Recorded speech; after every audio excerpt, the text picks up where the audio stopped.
Good morning and welcome to Morning Coffee with Brigid. I'm Brigid Burke, and this is my daily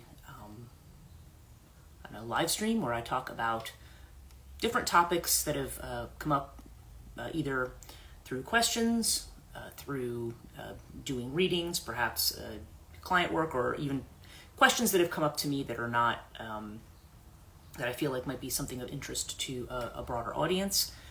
And also just topics that if I connect with my guides in the morning and they say, hey, talk about this today, these are the things that I will end up talking about when I come on this live stream in the morning.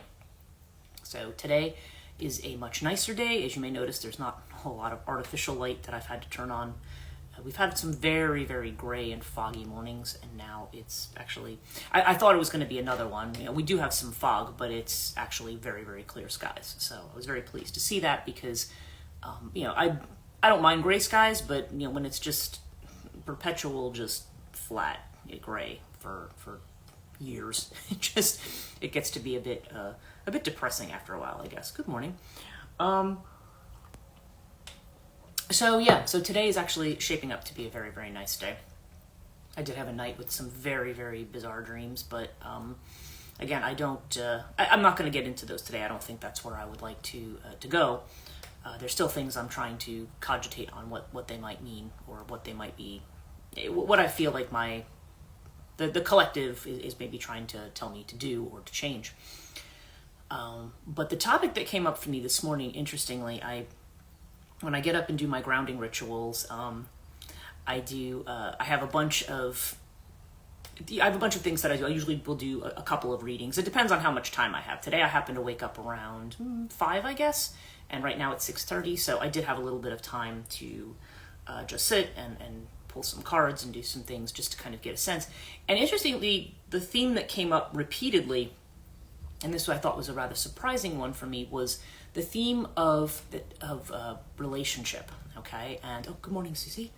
So the theme that came up this morning was definitely around. It was around the idea. The two cards that I pulled in particular were the Lovers and the Devil. And if you know anything about tarot, you know that those are actually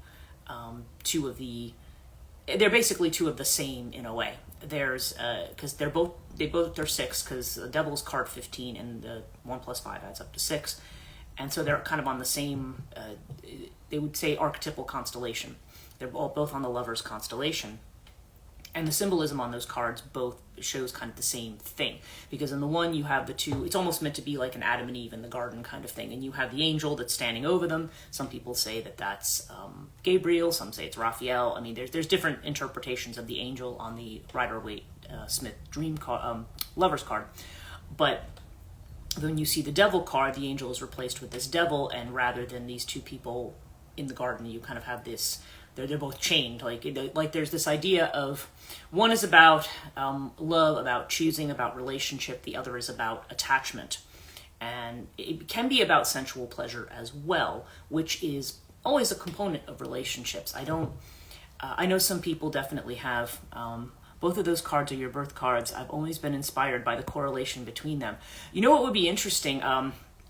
Maybe I can take a picture and DM it to you, but it's like there's literally a whole description of what they call the Lover's constellation. So if those are your birth cards, you might find that interesting, because it's also connected to all of the 6s in the tarot as well. So it's interesting because 6s often have to do with choices that we make. Okay, so that's why the Lover's card is often said, it's Gemini energy. It's often about choosing between two things. Yes, it will do, most definitely. So there's this two-ness to it, the idea that you are potentially, making a decision between two things, or making a decision just to be with others rather than to go it alone.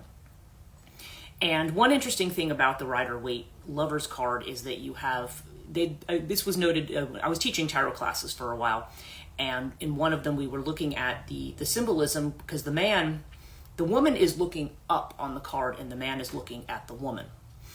And so there's almost the idea that's being conveyed there of the woman kind of looking more to the celestial in a way, kind of looking something to more, which you could take in a lot of different ways. maybe it's more intended that to woman, perhaps there's something more spiritual, and to the man, he's looking at her, so it's more physical. That might be the implication there. Whether that's always true or not, that does seem to be at least part of the implication of the imagery there. But it's ultimately, yeah, I mean, and of course, when we do come into a relationship, we are making a kind of a choice too. But the fact that it showed up with the devil, I felt like it was more about relationship than necessarily about choice. I felt like it had more to do with a theme of potentially codependency. Because I think a lot of times when we talk about relationship, I always just use my own experience, because that way I don't feel like I'm talking about somebody else. I mean, I might talk more generally about things people tell me, but I don't like to get into people's specific stories per se. But if I just look at my own, well, I was raised with this idea. First of all, I just had this idea from the time that I was a child, even though I was curious about a lot of different things. I was curious about religion from a very young age. I was curious about ritual from a very young age. I was interested in being a teacher from a very young age. I was interested in writing from a very young age. It's like those were all things. It's like I wanted to do all the things, you know? And if I saw something I liked, I wanted to do the thing. Like that was just the way I was, even if I was pretending and making something up. I mean, I wanted to do the thing. Okay. That was always the way I was. And people, of course, always told me, you know, they just thought it was funny, actually. You know, it's just kind of, and I don't know, maybe in some way it is, but at the same time, I don't know, that's just the impulse I have. I'm like, if you want to do something, you know, it's that magical work. You want to manifest it, right? You want to make it happen. And so but the idea was always, and even I remember my mother saying this to me, it was just always the idea of, well, one day when you get married and have kids, like that was like a foregone conclusion. And that was just a piece that I never could quite visualize. And I always thought like, well, what would my future partner be like? What would me as a mom be like? Because obviously as a kid, as a girl particularly, you might play at dolls and babies and stuff like that, which I did.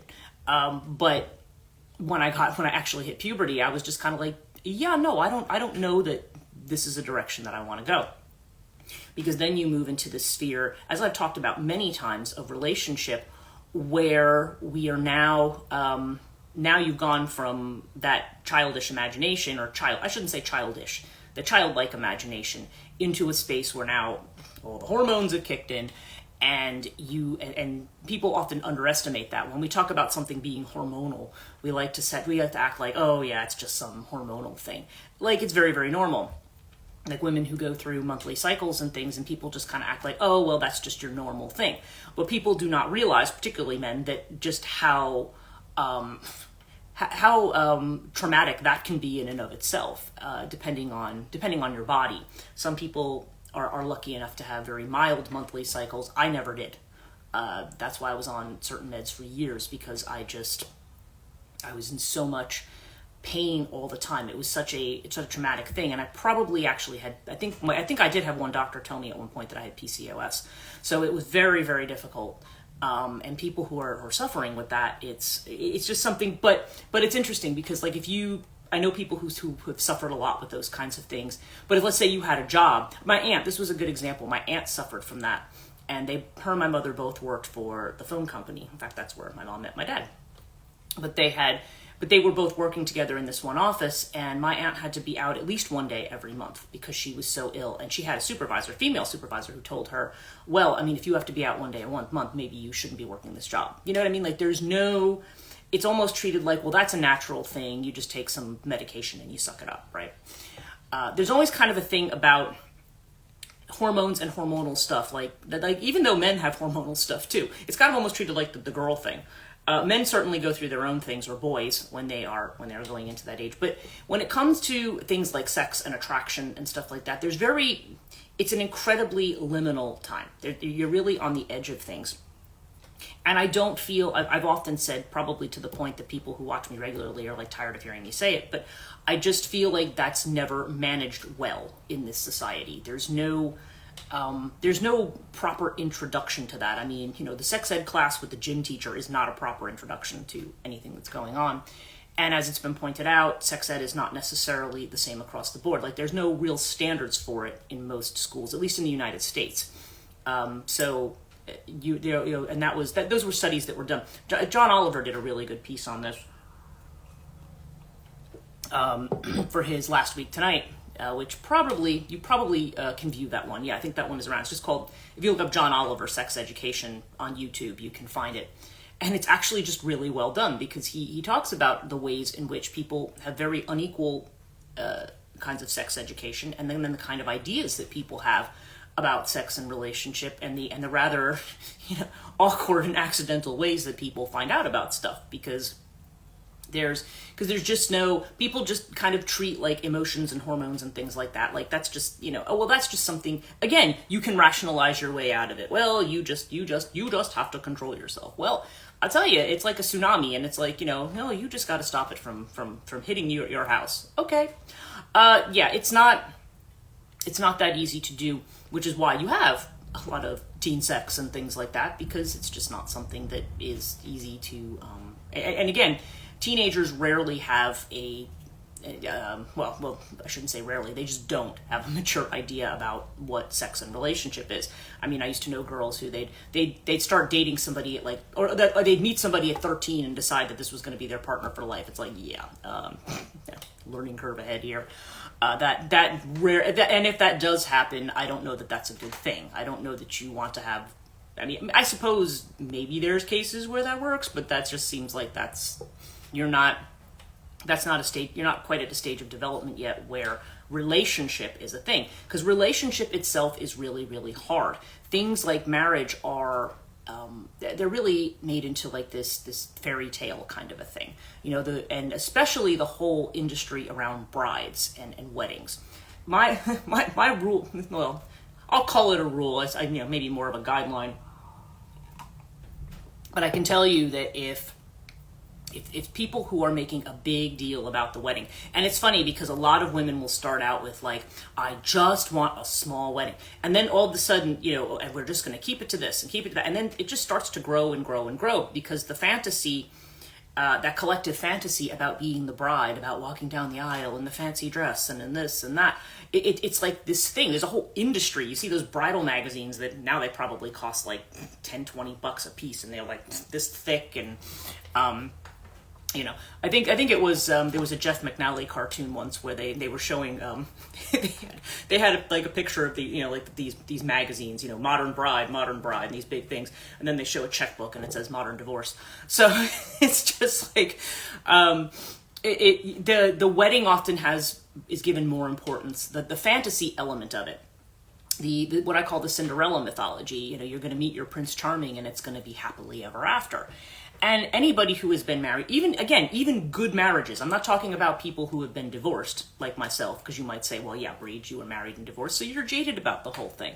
And to some degree, yeah, but I'm not, I don't think, I don't think that I think good marriages are possible, okay? I think it's possible.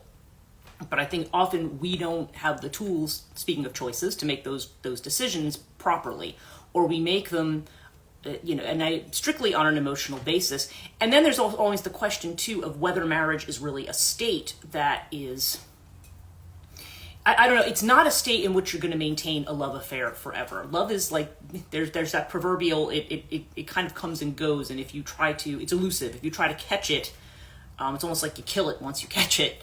You have to kind of let it come and go as it does when you're talking about the feeling of love. And when I say that, that's more of the romantic feeling of love, the feeling of being in love.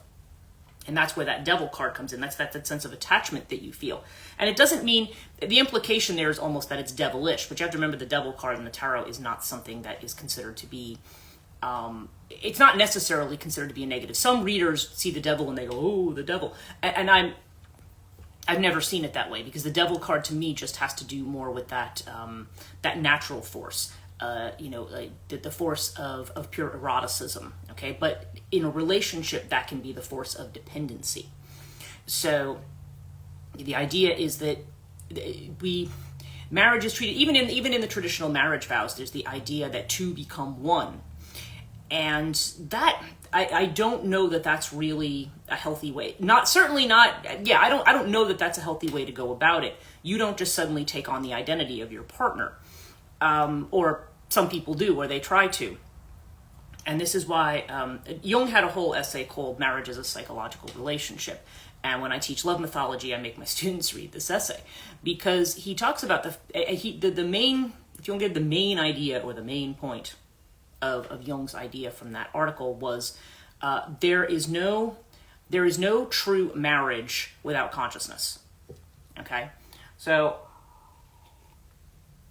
as I pointed out before in like the Eros and Psyche myth, the problem with that myth is that initially Psyche is brought to this beautiful house where she has everything she wants, and she has this husband who visits her at night who's so sweet and so gentle and so loving, and she got basically everything she wants. And it's like, wow, how awesome is that? And her husband is Eros. Of course, she doesn't know that because she doesn't see him. That's the problem. She doesn't see anybody around her. It's just if she wants something, it appears. It's like, ooh, wow, you know? And then when her sisters turn up, they only say, and good morning. They turn up and they will say, they only say the sisters are jealous of what she has. So they try to poison it for her by saying, because she's supposed to be married to a monster. I mean, that was the oracle. That Psyche wasn't going to be married to any man in spite of how beautiful she was. She was going to be married to a monster. And Eric Neumann's point was, yeah, actually she kind of was, because even though that looks like to a lot of people the ideal situation, like that's kind of the devil's situation there. It looks perfect, like, oh my God, I have everything you want, anything you want, and you have this man who's like, this perfect lover all the time, but you never actually see him. And so once her sisters say this, now a lot of people interpret that. One of my questions I will often ask my students, I'll be like, okay, so what do you think about the role of the sisters here? Do you think that they helped Psyche, or do you think that they screwed it up? And a lot of them will be like, oh, she screwed it up. She had a perfect situation, and now look, it's all messed up. And I'm like, well, no, they actually didn't mess it up. They're almost like that wise woman energy that comes in to go, you don't know this guy. You don't know this guy. I mean, yeah, there's a fun fantasy element to things. I don't necessarily want to take that out of things. People, that's part of the joy of life, is to have those moments where you do fall in love, or where you do, have that kind of experience. But there has to be an understanding that those experiences, they flow in and they flow out. And in order for a relationship to last, it can't be just all about those experiences. And so what happens is she goes in with her knife and her lamp, okay, in a really, I think it might have been Campbell and probably others that pointed out that this is very reminiscent of, no, it probably was Neumann, reminiscent of cutting yourself out of the belly of the beast. Like, that's one of the heroic tropes, Jonah and the whale, getting yourself out of the inside of the belly of the beast, where it's dark and you can't see anything, and moving your way to consciousness. So in a way, like her bringing the lamp and putting it over him and burning him with the lamp, okay, like not intentionally, but then she sees him. So now she actually is conscious of her husband, and then he feels betrayed and he runs away because he wanted to keep everything. He could see her, but she could not see him. So she becomes the perfect point for all of his projections, right? I mean, theoretically, if we want to try to translate a myth into what this might look like in a real relationship. And so, but once she turns around and starts being, we're going to see each other as, we're going to both be conscious of each other as beings, partners, whatever. If one partner says, well, I don't want you to see me, and then they take off. See, for her, that was the beginning of love, and that was the beginning of her trials. And of course, who's setting her trials? Aphrodite, okay, the goddess of love, who hates her, of course, but that's it. So now it's just kind of like, and she's of course annoyed with her son, but it is her son. And so, and I always never, by the way, just kind of as a side note, I never understood about that myth why Eros, from getting burned with some candle wax, was like incapacitated for 6 weeks. Like I never, it felt like 6 weeks. I don't even know where I got the number 6 weeks from, but it just seemed like he was incapacitated for a long time. And I'm like, why does it take you so long to recover from being burned by candle wax? Like I don't understand that. But that's really just a silly detail aside. And so eventually he sees her suffering, and that's when he starts to love her for the person that she is, for what she does, right? Or for what she's willing to do for love, okay? And really there's definitely a message there in about how real love always involves some level of suffering or trial, because inevitably the person, you don't necessarily see the person for what they are. You're not necessarily conscious of them when you first get into a relationship with them. So it takes time. Now, nowadays, I always feel like a lot of people kind of want to go the other way around. They want to sidestep romance because they think romance is unreliable and say, well, like you have these, eHarmony, and you have these matching services that are kind of like, well, let's just look at the qualities and characteristics of personality that you have in common. I don't think that's always a good determinant either, because sometimes there's a reason why you might end up with somebody who's the opposite of you. Like, for example, I've dated many academics in my time. They're not necessarily the kind of person I want to date, because male academics don't like a female academic, or they do ostensibly because there's something to talk about, but then it becomes, I've always run into this, like, why I have to prove why my work is more important and better than yours. And there becomes almost this competition. I mean, now again, does that necessarily have to happen in all relationships? No. It's just something that I have experienced. And so I'm like, yeah, I'm not necessarily saying, oh yeah, I got to find a guy who's got a PhD. Like, that's not the way it always works. Sometimes, they say opposites attract. And again, if you look at it from the Jungian point of view, whatever you're strong in and that other person may not be strong in, like, they're going to be strong in something else. And the idea is that you help develop each other towards wholeness just by being able to reflect that back and forth, across each other. So, and it is something that's very, very hard today, especially in an atmosphere where you're seeing a lot more separation. And of course, there's other things there's other factors too. There's gender fluid relationships. Obviously, there's gay relationships. There's when you have trans people in relationships, and what the dynamic of that is like. There can be things that are different about that from what we think of as cisgender now, or heteronormative relationships. There's all kinds of factors and variables here. So it's not really, a lot of these are just sort of talking about the way straight up male-female energy seems to interact with each other in a way in which male and female energy come together in relationship. But it doesn't always work quite that way. It's not always just, you're the man, you're the woman, and this is how it works. I mean, there's other aspects to it. It's not just your biology. There's other aspects of masculinity and femininity that can come into play here within the psyche. And, if you ask people who are either gender fluid or who are trans, or, there's a sense that even though whatever their body is, there's something about them that doesn't feel like they belong in that body. And that's why they need to make the change. Like, there's something about them that feels that way.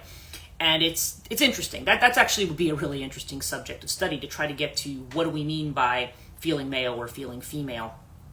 What does that look like in a way that may be understandable people who don't seem to understand that, who just assume it's all about biology. But in any case, there's this idea of being in relationship, and in some way your soul is projecting itself onto this person, and there's this coming together.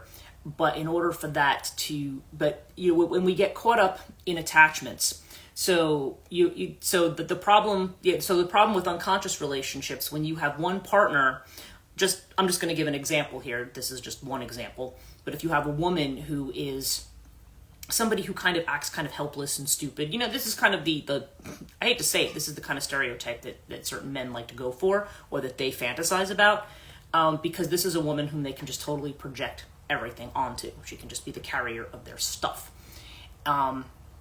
But sometimes these are also relationships. If you have men who don't have a good relationship to the feminine, these men can be very dominating and very controlling.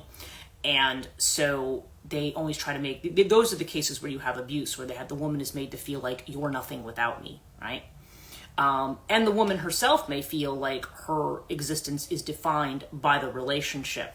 And that's why you will often see it said that, good relationships are two people who are together, but I think as it was put, they let the winds of heaven dance between them. You're still two individuals. You're two individuals who are choosing to work together, to be supportive of each other. And it has to be a friendship as much as the other if you're talking about marriage. Because at some point, as people get older, I know many couples who were very close to each other, but as they got older, they slept in separate bedrooms and stuff. It's just, that's not always the primary or deciding factor there when it comes to that. I mean, it usually a factor. Certainly it usually starts as a factor. And especially if people are looking to have families and things, but even if they're not, I mean, certainly the physical component is important. You don't want to be married to somebody who you're just not physically attracted to. I mean, that's going to make for a very tense situation. I used to, when I was in middle school, I remember I had a friend whose father always used to say that if a boy asked you out, you should always say yes, because it took a lot of courage for him to ask. And my response to that was like, yeah, but if you're not attracted to that boy, then you hear the phrase leading somebody on. You're leading somebody to believe that something's going to happen when it's not.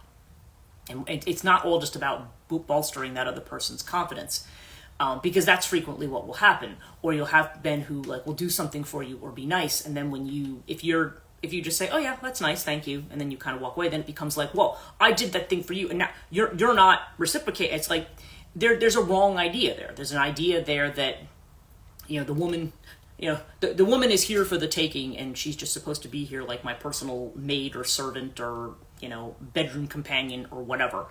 And a lot of guys, even guys who can fall in love, that sometimes that idea is still there. Like you're there to be the version of mom that's going to pick up and clean up after me. And that's another reason a lot of times women don't want to get involved in a marriage, because they're like, no, that's not what I'm here for. I have a life. I may have degrees. I may have a career and so forth. And who was that guy's name? Harrison Butkin? Was he the one who did the speech? I could call him Harrison Butkiss. But it's just like this idea that I love my wife because she's choosing, and you're saying this in front of a bunch of college graduates, and trying to bring God into the mix too. I think I finally saw that speech, and I just thought, yeah, but that's also a fantasy. That I have the charming little housewife who's going to sit around and do the 1950s textbook thing, and I don't. But to me, if that's the kind of relationship that you expect as a man, then you have that to me is a sure sign that you are uncomfortable with the feminine with a capital F. You are somebody who thinks you're a man's man and you need to be in charge. And if that's the attitude that you have, and I understand a lot of men were raised with the idea that, well, they're supposed to be the breadwinner and she's supposed to be supportive. I mean, certainly that's what I grew up with. Mom kept the house, dad went to work, and he did all the outside work. Like there's that almost stereotype, but that stereotype doesn't really hold anymore. Maybe there's some families that do it that way. I mean, there's not necessarily anything wrong with doing it that way, but thinking that this is therefore the way of relationship is, all relationships are different because everybody is unique, and the question is, really, it's a question of how do people help each other develop. It's not a matter of being codependent. You can love each other and say, as a friend of mine said, he says, I'm with my wife not because I need her, but because I want to be with her. It's that kind of a thing. It should not be about need. Like whenever I hear these love songs about, you needed me, you picked me up, and I'm just like, oh, just stop. Love songs drive me nuts, by the way. I'm just somebody who, there's some good ones out there, don't get me wrong, but there's a lot of them that people will talk about as being like, oh, that's so romantic and so forth. I'm like, ugh, it just sounds like, I don't know. There's just something about it. Like if a man said that to me, like, you're my everything, I need you, and, I can't live without you. I'd just be like, why? Like you did before. And again, it's not to suck the romance out of things, but if you are really talking about something that's going to last, you have to recognize that the two of you, as much as you love being together, you're also going to have days when you don't want to see each other. You want to do your thing and they want to do their thing. Doesn't mean you don't love each other, but you need to, that sense of independence still has to be there. If you are expected to give that up, and that goes either way, really. Whoever, both sides of the relationship, whoever the characters are in the relationship, it's still, it goes back to what I've often said. It's respect and trust. Good relationships are built on respect and trust. You respect your partner. You don't look down on your partner. Your partner's not lesser than you. And you trust your partner. It's not like, if they go out with their friends, you're not going to be like, oh, well, are you seeing somebody when you're out with your friends? Well, if you think that, then you don't trust your partner. And if you think there's a legit reason for that, sometimes I've seen that as a projection. I've seen guys I've had friends who have been in situations where, like, they have a partner who wants to text them all the time. Where are you? Where are you? Who are you with? And really, it's just a cover for the fact that the partner was actually with somebody else the entire time. But they kind of try to make it like, well, she's guilty, and these are the kinds of things that I just feel like we just don't have good foundations for relationship. And then a situation where we're very, very split right now, especially as a society. We're split politically, we're split, the male-female aspect of things. If we're just talking about general man-woman relationships, the kind of stuff that we see all the time, there's definitely a split. There's a lot of female anger, especially since the Me Too movement, where the idea is, or the whole, women can only get ahead by giving something to a man, that quid pro quo kind of thing. And women are tired of it, frankly. It's just kind of like, look, we're people, we have feelings, we do things, and we have intelligence. We're not just simply accessories. And for some reason, that makes certain people just lose their basically. I mean, and it's like, why? But to me, that's the reason I've often said it's the development of the feminine, and particularly the dark feminine, because if you have a negative relationship with the feminine, you're going to see it in that form that you regard as more toxic or more threatening. And so it's like, okay, come into relationship with that. Like, what's the problem with that? Are you understanding, do you understand why you feel this way? And is it, is this something that's going to actually keep you out of having a meaningful relationship? So, the card that I was pulled today that came in my mind, this often comes up as the feeling left out in the cold card, is the outsider. And this is their version of the Five of Pentacles. And the outsider card, it's like where we feel like we are not accepted. And sometimes particularly we may get into relationship situations because we want to feel accepted, or we want to feel needed, or we want to feel loved. And the reality is that we already are. We already have communities of people. We have friends. We have supporters. A lot of times we don't look at that. We say, but I have to have this one thing. And that can go back even to what I said the other days about the rescuer. Sometimes people just want somebody who's going to take all their life problems away. And again, there's just, it's a deep dive, and often trying to deal with relationship issues or trying to deal with the transition of going into a marriage and so forth. There's no easy one way to do it. All the things that we say, like, oh, well, you need to give it more time. Oh, you get to know each other first. Oh, you need to do this. Oh, you need to do that. It doesn't always apply. It's the most frustrating thing, because it's one of the most unpredictable things. Love is not something, you can go on dating sites and stuff, but it's an unpredictable thing. Who the right person is going to be for you, or how you're going to meet them, it's not just like, oh, well, here's the 5 steps that you take to meet somebody. I guess you could, but whether or not that's going to be a satisfying relationship or not, it's, I don't know. It really depends, but I would say, generally speaking, that's not the way to do things. That ultimately, it's something you have to kind of go with the flow. And you have to really be in touch not only with your feelings, but also be aware of what your projections are. So let's do our reading for today.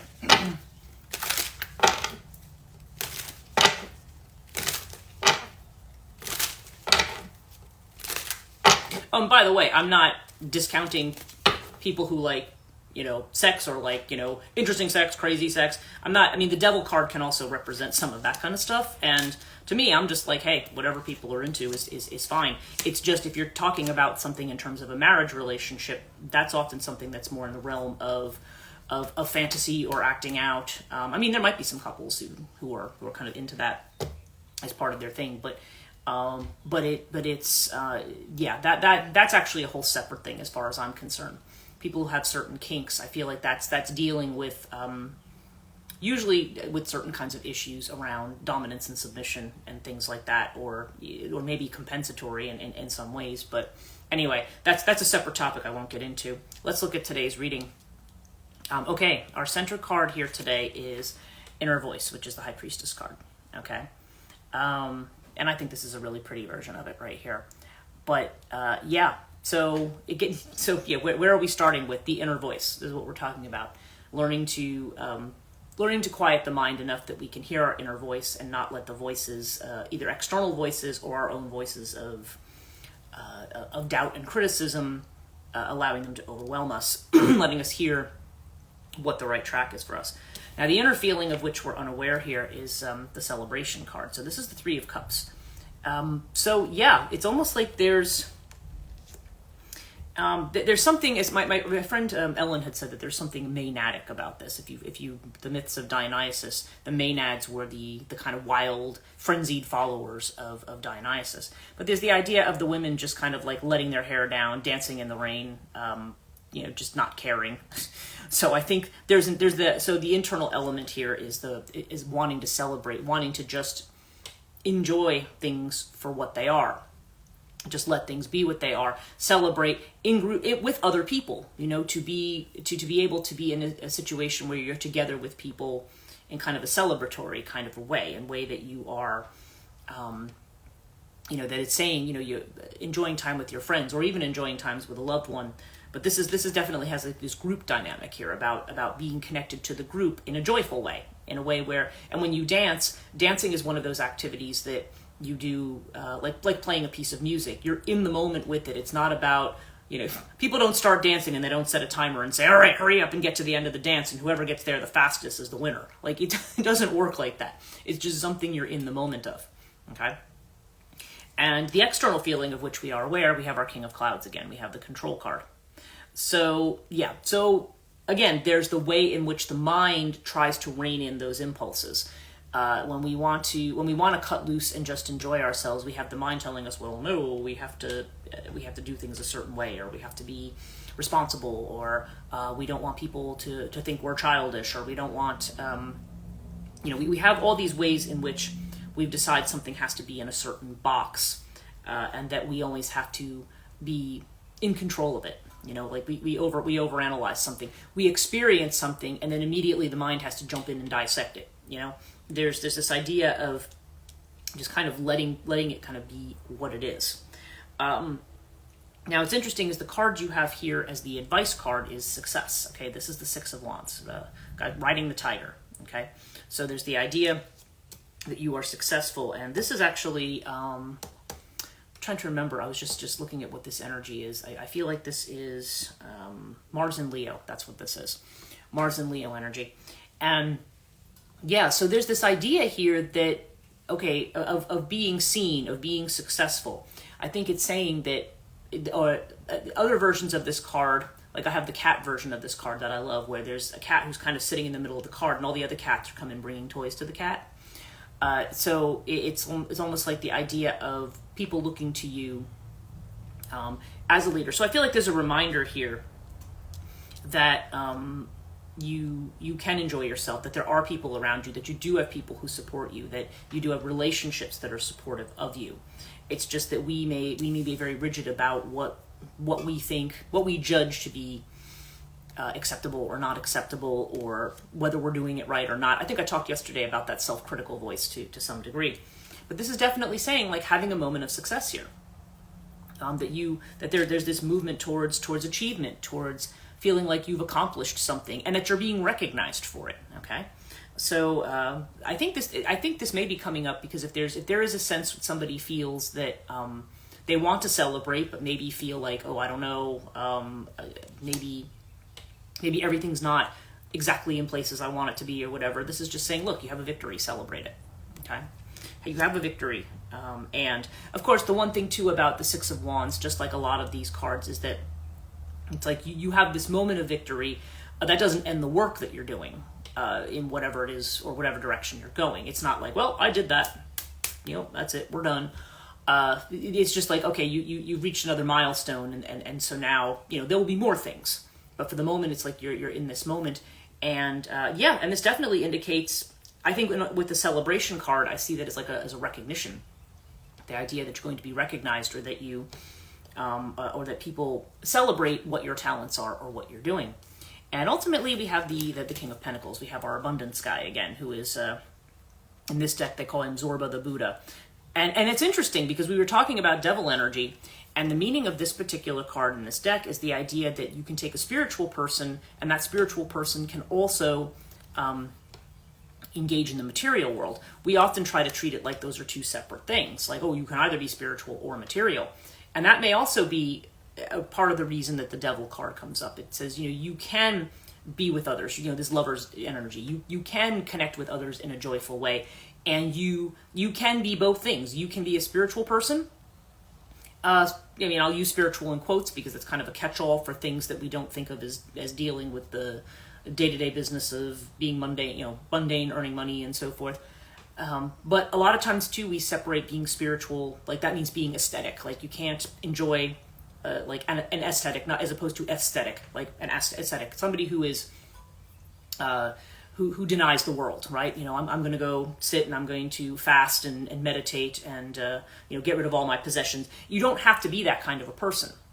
That isn't necessarily it's you can be in the world and you can enjoy the world and things of the world and still be a spiritual person. Like that's almost a very tantric kind of a thing, in the sense of tantra being about the way in which it's a word that means weave. So it's the idea that you are weaving this kind of more this spiritual component, the soul, what we think of as the spiritual component of who we are, with that soul component that has desires, that wants to enjoy the pleasures of life and the pleasures of earth.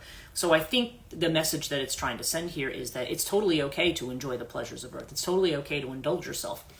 But you can also be somebody who is mindful of the something that's deeper, or the bigger picture there as well. They're not mutually exclusive. It's not like once you turn to spiritual matters, you have to give all of that up. It's not necessary to do that, and I think that's maybe what the message is here. But ultimately, the guide here is your inner voice. Okay, the guide here is, what is your inner voice telling you? Not what we see as kind of external, rigid, whether they're external or whether they're just that voice inside of us that wants to rigidly structure everything or dissect everything and overanalyze it as a means of trying to control it. So, yeah, I feel like this is just about letting loose and allowing yourself to enjoy life. I mean, again, you're still. You can still be engaged in what we think of as maybe spiritual progress without, and still you don't have to give things up. It's not sinful, I guess is what we're saying. It's not sinful to enjoy life. Enjoy life because that's where it is. So I'm just going to pull. I have my essential oil oracle out, so I figured I'd pull one of those too. And our oil is rose oil today. And the words on here, the key word is compassion. The trigger statement is, I am unlovable. Ooh, that's interesting, right? We're talking about love. And we were talking about the outsider card, right? I think I'm unlovable. The true statement is, I am love. Your heart is healing and expanding with love. Spend time showering yourself with that love and then share it with others. Well, damn. If that doesn't completely just fit in with the reading and with what I was just talking about. But yeah, and just I think as a final note, because I know we're coming to the end of this live stream, but I had asked a question recently about, it actually had come up on the What Would Eris Do page. And yeah, I know, wow, right? And it was about, I said, okay, because they were saying, okay, in an age where like smoking pot and having sex and doing all these things are not taboo anymore, and if those were often part of maybe certain initiations, then what kind of taboos are there? Like, how do people cross that liminal boundary? How do they do something to break the system or the pattern to move? Because initiations move you, help you transform from one state of light to another. So piece of that question was asked. And somebody had said it in the comments, and I said, yeah, I think this person's right. They said, actually, maybe love is the way forward, because nowadays we're not focused on love. We're focused on how we're going to score points against our enemies, or we're going to, or how much men suck, or how much we're not focused on that. We're not focused on anything that can kind of bring us together, and it almost seems like we feel like a million reasons why we can't do that. But it's kind of saying, well, maybe that's what you kind of need. And it doesn't necessarily mean like letting people abuse you or walk all over you, but there's this, that allowing, a lot of times because we're wounded, we close the heart space. And I was talking about that yesterday too. So it's about opening the heart space, which, like everything I talk about, is probably easier said than done depending on your life experience. But definitely something to think about, the idea of, I've had situations with people where I have said, okay, I could respond to this person who I'm in contention with by just being like, F you and walking away. But then I'm like, no, maybe the answer is to say, hey, like maybe we, is everything okay, or is everything, like just trying to kind of take a different approach, because rather than just assume that this person is like being a dick and and you're not gonna talk to them again, or you're not gonna or that you're gonna just turn that, you can turn something around like that and just say, and try to take it more from the point of view of that person, or like what that person might be going through, like trying to take it from the point of view of empathy, rather than just just slagging the person off. But a lot of times I think we do that because we project our own wounds, and we say, well, see, this person's just going to hurt me, and maybe they're not, and maybe we want to be understood, so sometimes we need to do that. But again, intuition is always the key. Inner voice is always the key. If you get the sense that something you need to stay away from, then stay away from it. But I think it's a question of maybe not acting from the wound, and trying to heal the wound by trying to act from a place of compassion, without allowing yourself, and allowing you to take the risk of being wounded, I guess. So anyway, thank you guys so much for joining me again this morning. These are, I always start out thinking like, don't know what I'm going to talk about, and somehow I always manage to come together a little bit. So, I hope you all have a wonderful rest of your day, and I will definitely be here tomorrow morning. So enjoy your day, and we'll see you tomorrow at 6:30 if you're here. Otherwise, as I said, the recording is always available on Instagram, and it will be available on Liminal Tarot YouTube. Oh, you're welcome. And yeah, the Liminal Tarot YouTube channel. So have a great rest of your day. Take care.